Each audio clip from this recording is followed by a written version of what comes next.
السلام علیکم ورحمۃ اللہ وبرکاتہ۔ بسم اللہ والصلاۃ والسلام علی رسول اللہ، اما بعد۔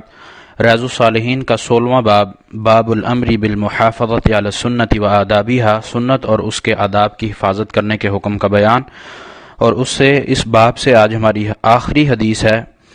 اور کتاب سے حدیث نمبر ہماری 167 ہے، 167 نمبر۔ وعن عابس بن ربیعہ قال، سیدنا عابس بن ربیعہ رضی اللہ عنہ سے روایت ہے، کہتے ہیں رأیت عمر بن الخطاب رضی اللہ عنہ، کہ میں نے سیدنا عمر بن خطاب رضی اللہ تعالی عنہ کو دیکھا، یقبل الحجر، یعنی وہ پتھر کو یعنی حجر اسود کو بوسہ دے رہے تھے، یعنی الاسود، حجر اسود کو بوسہ دیتے ہوئے دیکھا۔ ویقول،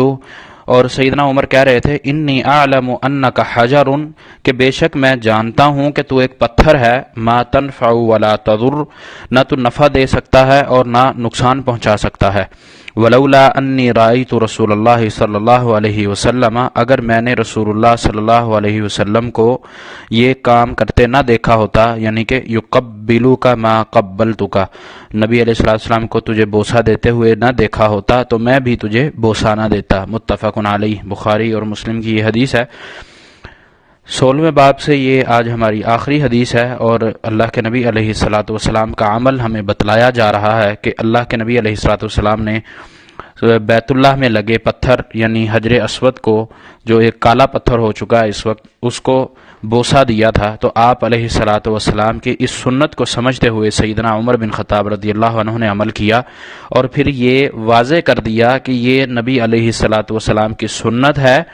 اس سنت پر عمل کرتے ہوئے میں پتھر کو بوسہ دے رہا ہوں، ورنہ یہ پتھر نہ نفع دے سکتا ہے نہ نقصان دے سکتا ہے۔ اور اسی وجہ سے وہاں پر دوسرے دیگر جو موجود ہوتے تھے یا یہ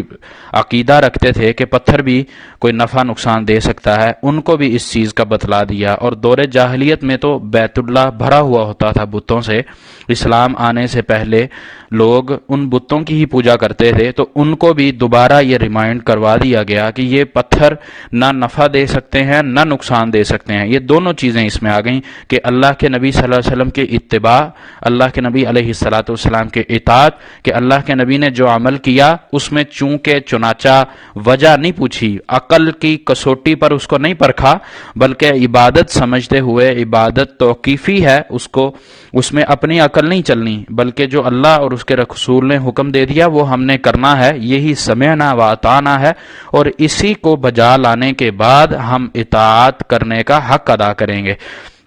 تو یہ دونوں چیزیں سیدنا عمر نے بتا دیں کہ پتھر کو کیوں چوما، کہ اللہ کے نبی علیہ الصلاۃ والسلام نے اس کو بوسہ دیا، اس کو چوما، اور پھر ساتھ ہی یہ بھی بتا دیا کہ اس کو چومنے کا سبب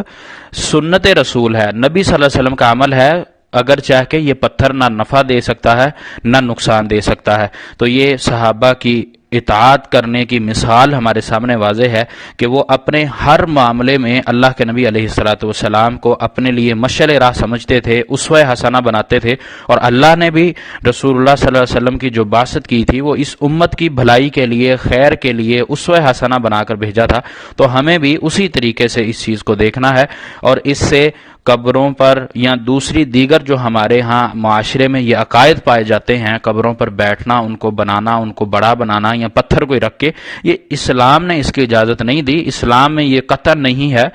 ہاں البتہ ان کی تعظیم ضروری ہے، وہاں جانا قبرستان میں یا اس طرح کے دیگر جگہوں پر، وہاں جا کر مردوں کے لیے یا اپنے لیے عبرت پکڑنے کے لیے یہ جانا جائز ہے، لیکن وہاں پر بیٹھنا اور اس سے مانگنا، اس کی تعظیم اس طریقے سے کرنا کہ اس سے یوں لگے کہ انسان اس سے مدد مانگ رہا ہے، یہ درست نہیں ہے۔ اور اسی طرح جو ہمارے ہاں عام یہ اس چیز سے بھی دلیل لی جاتی ہے کہ ایک بے جان پتھر کو بھی تو چومتے ہیں، تو اس کو چوم لیا تو کیا فرق پڑا؟ اس میں سب سے بڑا فرق یہ ہے کہ اس بے جان پتھر کو اللہ کے نبی نے چوما، اللہ کے نبی علیہ الصلاۃ والسلام کے چومنے کے بعد وہ ہمارے لیے سنت بن گئی، اس میں ہمارے لیے اطاعت ہو گئی، اور یہ جو ہم آج جو کریں گے وہ سنت رسول نہ ہوگی، بلکہ اس پر تو اللہ کے نبی نے منع کیا ہے، سیدنا علی کو بھیج کر یہ تمام اونچی قبریں اور قبے اور جتنے یہ مزارات تھے ان کو ڈھایا تھا۔ تو اس لیے یہ ہمارے لیے سب سے بڑی دلیل ہوگی کہ وہ عمل اللہ کے نبی نے کیا، یہ عمل اللہ کے نبی نے نہیں کیا، اس لیے ہم نے بھی یہ عمل نہیں کرنا۔ تو آج الحمدللہ ہمارے یہ 16 باب